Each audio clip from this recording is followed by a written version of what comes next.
الحمد لله رب العالمين والصلاة والسلام على رسوله الكريم أما بعد فأعوذ بالله من الشيطان الرجيم بسم الله الرحمن الرحيم وعن أبي سعيد الخدري قال بينما نحن في سفر مع رسول الله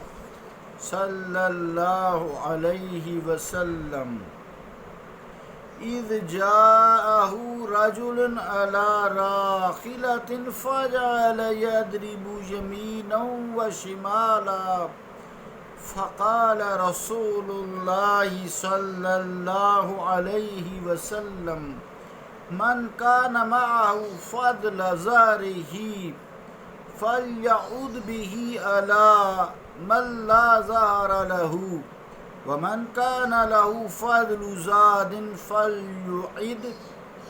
به على من لا زاد له قال فذكر من أصناف المال حتى رأينا أنه لا حق لأحد منا في فضل رواہ مسلم صدق اللہ و صدق رسول الکریم۔ عزیزان گرامی قدر، السلام علیکم ورحمۃ اللہ وبرکاتہ۔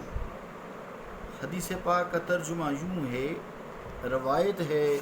حضرت ابو سعید خدری سے، فرماتے ہیں اس حال میں ہم رسول اللہ صلی اللہ علیہ وآلہ وسلم کے ساتھ ایک سفر میں تھے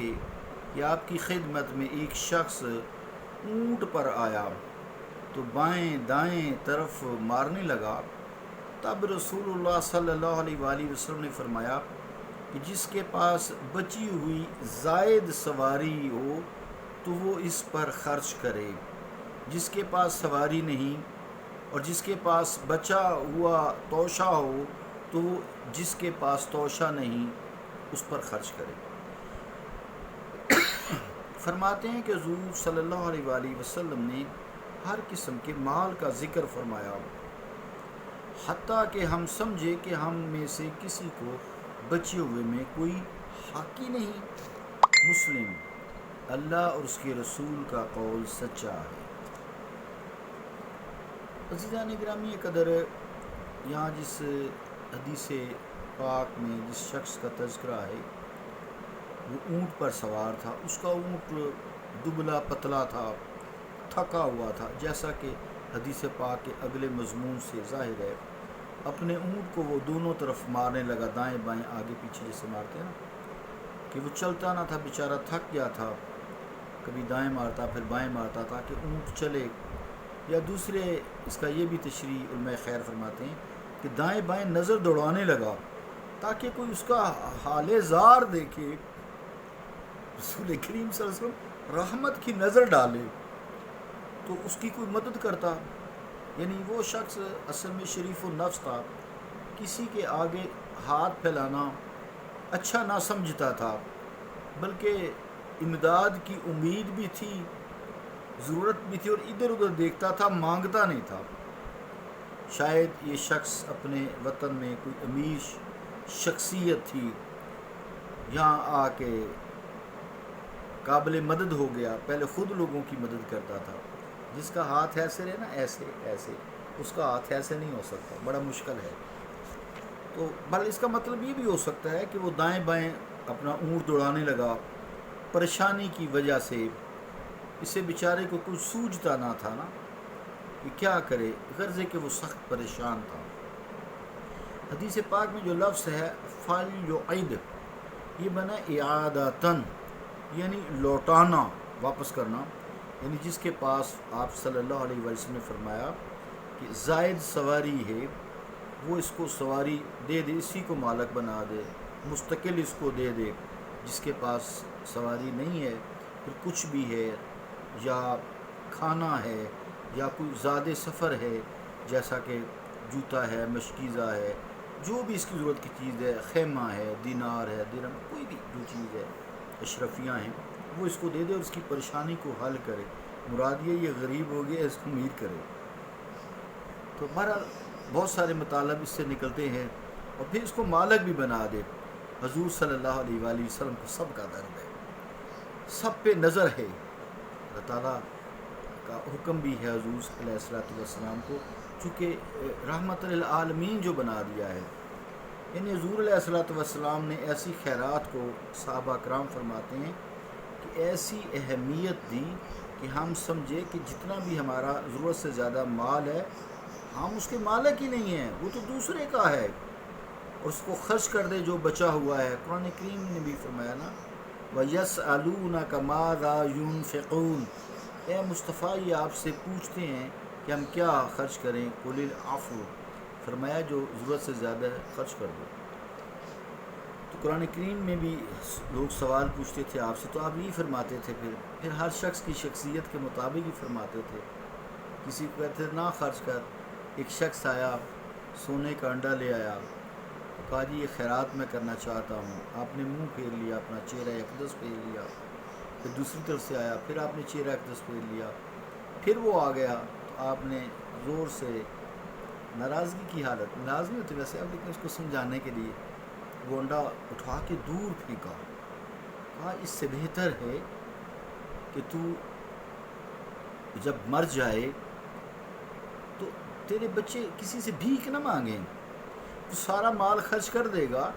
تو جب مر جائے تو تیرے بیوی بچوں کے لیے کیا بچے گا، وہ پھر لوگوں سے بھیک مانگیں گے، گھر کا مال باہر نکال کے لوگوں کے گھروں کے مالوں پر نظر رکھیں گے۔ رحمت جو کرنی ہوتی ہے نا تو وہ ہر حال میں کرنی ہوتی ہے۔ پھر اللہ تعالیٰ دلوں کی کیفیات پہ آپ کو آگاہ کر دیتا ہے سورہ توبہ کی 105 نمبر آیت کے مطابق۔ تو عزیزان گرامی قدر ایسے لگتا ہے ایسی احادیث سے کہ ہم سارے ہی غلام ہیں، آپ صلی اللہ علیہ وسلم کے ہم سارے غلام ہیں، تو غلاموں کا دھیان رکھنا پڑتا ہے نا۔ آقا پھر رحمت العالمین ہوں، وہ غلاموں کا دھیان نہ رکھیں، ہر لحاظ سے وہ دھیان رکھتے ہیں۔ حضور کریم علیہ السلام نے واقعہ یاد ہوگا، حضرت کعب اور آپ کے دو ساتھیوں جو 3 تھے، جب بائی کاٹ کیا تو کہا کہ اب یہ بیویوں کے پاس بھی نہ جائیں، حالانکہ بیویاں منقوع تھیں، حلال تھیں، تو منع کر دیا۔ مراد یہ اللہ تعالیٰ نے آپ کو اختیار بھی دیا ہے، جس کو چاہے عطا فرما دیں اور جس کو چاہے دے دیں۔ واللہ یؤتی واللہ معطی، اللہ تعالیٰ دینے والا ہے، واللہ معطی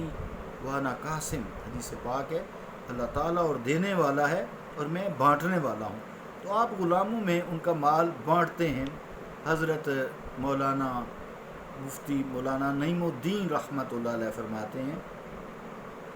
کہ وہ فرماتے ہیں میرے خیال میں شاید حضور علیہ السلام پر زکوٰۃ فرض نہیں، اس کی وجہ یہ ہو سکتی ہے کہ حضور مالک ہیں، سارے مسلمان آپ کے غلام ہیں، تو اپنے غلاموں کو جو مالک ہے وہ زکوٰۃ نہیں دے سکتا، شرعاً زکوٰۃ نہیں دے سکتا، کہ حضور پر زکوٰۃ فرض نہیں ہے، اس وجہ سے فرض نہیں ہے کہ سارے آپ کے غلام ہیں، آپ سب کے آقا ہیں، چونکہ حضور کے لیے مصرف زکوٰۃ موجود ہی نہیں ہے، اس لیے آپ پر زکوٰۃ فرض نہیں ہے۔ تو مریدین نے، جو مریدین تھے، انہوں نے عرض کیا پھر تو ہم پر بھی زکوٰۃ نہیں ہونی چاہیے کہ ہم غلام ہیں تو غلام پر تو زکوٰۃ نہیں ہے۔ فرمایا دیکھیں، عقل دیکھیں، حکمت دیکھیں، جواب دیکھیں، فرمایا کہ ہم لوگ عبد معذون ہیں، اور بعض حالات میں معزون غلام پر، یعنی ہم غلام معزون ہیں، تو بعض حالات میں معزون غلام پر زکوٰۃ فرض ہو جاتی ہے۔ معزون غلام وہ ہوتا ہے جسے مولا نے، آقا نے، اس کے مالک نے کاروبار کی اجازت دی ہوئی ہو، بھی یہ تیرا کاروبار ہے، اس میں سے جتنا تو بچائے وہ تیرا اور میرا اتنا ہے، یا تو ہی کھا سارا ہے، تو میرا غلام لیکن تو ہی سارا کھا جا۔ تو وہ دیکھیں انہوں نے بھی پھر کیسا جواب دیا کہ ہم غلام بھی ہیں اور ہمیں اجازت بھی دی ہوئی ہے کہ کھاؤ پیو موجے مارو اور زکوٰۃ بھی دو تم۔ تو کیا خوب فرمایا، بندگاہ نشے حور و غلمان و ملک، میں دوبارہ پڑھتا ہوں، فارسی ہے نا، بندگاہ نشے حور و غلمان و ملک، ملک ہوتا ہے فرشتہ، غلمان ہوتے ہیں غلام جو جنت میں خدمت کریں گے، اور حور کا پتہ ہی آپ کو، حوریں جو نیکوکاروں کو، ایمان والوں کو، جنتیوں کو ملیں گی۔ بندگانش حور و غلمان و ملک، چاک رانش سبز پوشان فلک۔ یہ سب دونوں جہان کے جو فرشتے بھی ہیں، یہ حوریں، غلمان، سب سبز پوش جو ہیں، یہ سارے بہت نیکوکار لوگ جو ہوتے ہیں، یہ سارے آپ کے غلام ہیں، آپ ان کے آقا ہیں۔ وقت بہت ہوا عزیزان گرامی قدر، تو اس روایت سے معلوم ہوتا ہے کہ حضور علیہ الصلوۃ والسلام کا یہ حکم وجوبی تھا، جس سے ان حضرات پر بچا ہوا مال خیرات کر دینا فرض کر دیا گیا تھا، جبکہ فرض نہیں تھا لیکن آپ کا حکم تھا۔ صلی اللہ تعالیٰ علی رسول خیر خلقہ محمد وعلی آلہ واصحابہ اجمعین برحمتک یا ارحم الراحمین۔